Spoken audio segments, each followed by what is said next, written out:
Aigi ipanipa Lukram Sanjay Singh Kawi Nambol Pujing Awang Lekai Degini Maase Rehab Center Amada Thambane Koina Numi Humni Kaktangari Maase Guli Kara Saram Badagi Pagadra Haidana Magi Nupina Tamubane Rehabilitation Center Dugi Maming Revive Rehabilitation Center Ulau Charuna Chanura Heavy Makong Honor Dugi Maming Permananda Kawi Hai Uzi Baba Koi Gamoga Unabagi Kudong Sabasu Piti Ibani Pada Matom the Yavani Mungsida Matom the Ninuba Ima Ipalo in a sole BB patient BB stroke to Rabang Actani Masano Bijayani Gatani Umgangari Bande Imungsigi Awat Pasikanana Mendo no Imungsi the Magia Wat Bagarina Mendo no Imong sige yung buran oy doribani sola ba imay pagi chay su oy doribani matamamada macha sige dai to puna magpu doribani e koy diningon ni machini ay di kayam toy na laga imaw kya sapo lay bangam gani imaw na mapahangag puta kada dige puto gani masi rehabilitation center hangi ba kang busiduna ay na message sa mapiningi maramdi manipura sida addicted oy ba ay ipagum ba kaya malay ay gumba machay kaya mana chay na kasi pangdana ba sigumba rehab center da uneducated oy ba mina run to ba rehab center da run to ba matamda karamba rules and regulation follow to gani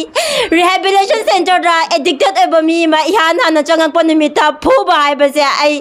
yam na chumde na khali mayam su marilay na basing no su punamak su masi ay na nga si piri ba message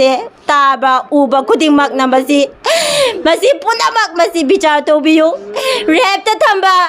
addicted amada counseling piraga nishado kauna na ba wari watai saraga themaga mabung ning pelalaga harauraga chinjak afaba na mahutsin gadabani moidi rehab ta pusaliba mido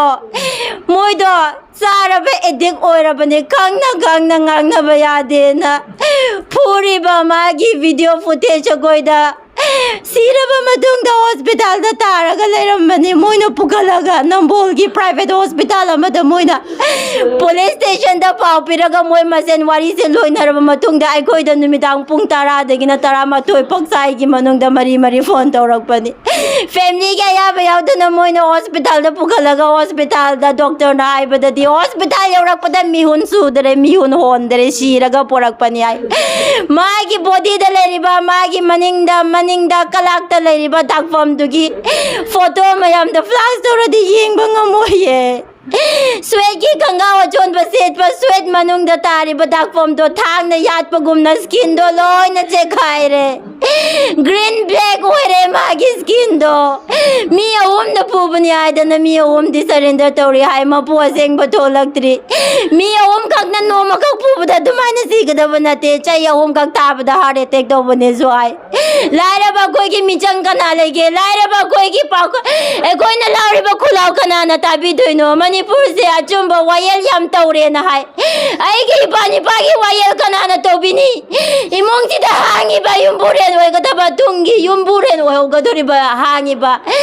ahang ba se kana na mengani machi ai na ngasi law na ai se ai gumba machi kaya matung da tolak ta na ba